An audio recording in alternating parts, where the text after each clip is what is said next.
నమస్కారం అండి. నా పేరు రజిత దామిశెట్టి. నేను ఒక డెర్మటాలజిస్ట్‌ని. ఈరోజు ఇక్కడ ఏషియన్ ఇన్‌స్టిట్యూట్ ఆఫ్ గ్యాస్ట్రోఎంట్రాలజీ గచ్చిబౌలిలో దక్షిణ్ హెల్త్ సమ్మిట్ 2.0 జరగడం అయింది. సో ఈసారి దీని థీమ్ ఏంటంటే bridging knowledge and care in dermatology. South first అని ఒక మీడియా హౌస్ హెల్ప్ తోటి మేము ఒక group of dermatologist anti quackery and topical steroid abuse మీద అవేర్నెస్ కోసం ఇది చేసాం. యాంటీ క్వాకరీ అంటే ఇప్పుడు అన్క్వాలిఫైడ్ ప్రొఫెషనల్స్ అంటే ఫేక్ డాక్టర్స్ అనొచ్చు, ఒక రకంగా చెప్పాలంటే క్లియర్గా అర్థం అవడం కోసం చెప్తున్నాను. వాళ్ళ వల్ల జరిగే హానులు ఏంటి? ఇప్పుడు ఈ స్టీరాయిడ్ క్రీమ్స్ అనేవి అసలు స్టీరాయిడ్ అని తెలియకుండా అన్లేబుల్ క్రీమ్స్ కావచ్చు, లేక దానికి ఫంగల్ ఇన్ఫెక్షన్ కోసమో ఎక్కడో ఏదో ఇచ్చింగ్ వస్తే మామూలు మెడికల్ స్టోర్కి వెళ్ళి తీసేసుకోవడం వల్ల మనకే కాదు, మన కమ్యూనిటీకే కాదు, ఇది దేశ విదేశాలు కొన్ని ఆర్గానిజమ్స్ వ్యాపించి మా కొలీగ్స్ బంగ్లాదేశ్ అండ్ నేపాల్ నుంచి కూడా ఆన్లైన్ వాళ్ళు కొలాబరేట్ చేసి ఈరోజు ఆ డిస్కషన్స్ అయినాయి. సోషల్ మీడియా ఇన్ఫ్లుయెన్స్, దాని మంచి దాని చెడు, దానివల్ల పేషెంట్స్కి ఎలా లాభం చేయొచ్చు, ఎలా నష్టం జరుగుతుంది, ఇవన్నీ మేము ఈరోజు మాట్లాడడం జరిగింది. ఈరోజు మాకు ఇన్ పర్సన్ వచ్చిందైతే అరౌండ్ 200 అటెండీస్ మాత్రమేనండి. కానీ ఇది ఆన్లైన్ ట్రాన్స్మిషన్ జరిగింది. ప్లస్ ఇది సోషల్ మీడియాలో ఈ కంటెంట్ అంతా నడుస్తూ ఉంటుంది కాబట్టి దీనివల్ల ఈరోజు మేము చేసిన పొద్దు నుంచి రాత్రి వరకు చాలామంది ఎమినెంట్ డెర్మటాలజిస్ట్ తెలంగాణ నుంచే కాదు అక్రాస్ ద కంట్రీ నుంచి వచ్చారు. సో వారందరితోటి జరిగిన డిస్కషన్స్ అంతా కూడా సోషల్ మీడియాలో పెట్టి ఇప్పుడు ప్రజలకు అందరికీ అవేర్నెస్ క్రియేట్ చేయాలని మేము చూస్తున్నాం. మేము భారత్ డాక్టర్స్ ఫోరం అని ఒక నాన్ ప్రాఫిట్ ఆర్గనైజేషన్ని కూడా లాంచ్ చేసామండి.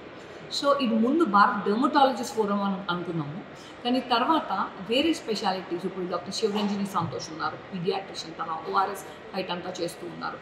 అలాగే మాతోటి onco surgeons, endocrine surgeons, plastic surgeons, ఇలాంటి వాళ్ళందరూ కూడా కలుస్తారు. సో ఇదంతా కూడా ప్రజాక్షేమం కోసం, public health and drug regulation కోసం మాత్రమే చేస్తున్నాము. సో ఇది అడ్వకసీ అండ్ అవేర్నెస్, ఈ రెండే మాకు గోల్స్ మాట.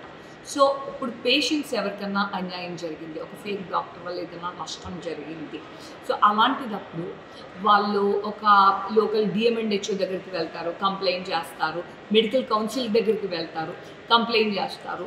బట్ ఇంకా వాళ్ళకి ఏమైనా హెల్ప్ అవసరమైతే, ఒకవేళ వాళ్ళకి యాక్షన్ ఏమీ రావడం లేదు అని అనుకుంటే కనుక మేము ఇంకా ఇప్పుడే ప్రాసెస్లో ఉన్నామండి.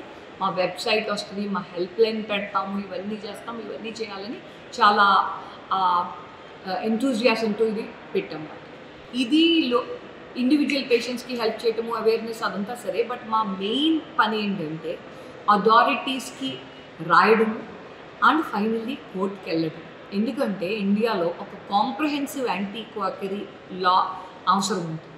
లేకపోతే ఇప్పుడు ప్రతి బ్యూటీ పార్లర్లోని లేజర్లు చేయటము అండ్ చదువున్నా రాకపోయినా ఈ ఫేస్లో పిఆర్పీలు చేయటము, ఇంకా ఫిల్లర్స్, బోటాక్స్లు అయితే అసలు అడగవద్దు, ఇలాంటివన్నీ జరుగుతూ ఉంటే అక్కడ ఎంతోమంది నష్టపోతున్నారు. అండ్ అది చూస్తూ మేము ఇన్నాళ్ళు పెద్ద చేయలేకపోయాము. ఇప్పుడు దానికోసమే ఒక ఫోరంని క్రియేట్ చేస్తాం. వాళ్ళు చదువుకున్న వాళ్ళకైతే కొంత అడ్వాంటేజెస్ ఉంటాయి. విలేజెస్లో అయితే వారికి అంత అవకాశాలు, అంత సదుపాయాలు ఉన్నాయి. సో వారు కూడా ఏదైనా ఇప్పుడు సోషల్ మీడియాలో, ఒక ఇన్స్టాగ్రామ్లో, ఒక యూట్యూబ్లో ఒకరిని చూసారు ఇన్ఫ్లుయెన్సర్, వాళ్ళు అదేదో క్రీమ్ వాడమన్నారు, వాళ్ళు అదేదో ఆర్డర్ చేయమన్నారు. సో అది ఆ లింక్ నొక్కేసే ముందు ప్లీజ్ మీరు ఆలోచించండి, వారి చదువు ఏంటి, వారి క్వాలిఫికేషన్ ఏంటి, వారి చెప్పిన సలహా తీసుకోవచ్చా లేదా, సలహా కంటే ముందు సలహా ఇచ్చే వాళ్ళని స్టడీ చేయండి. అప్పుడు అది ఫాలో అవ్వాలో లేదో ఆలోచించండి.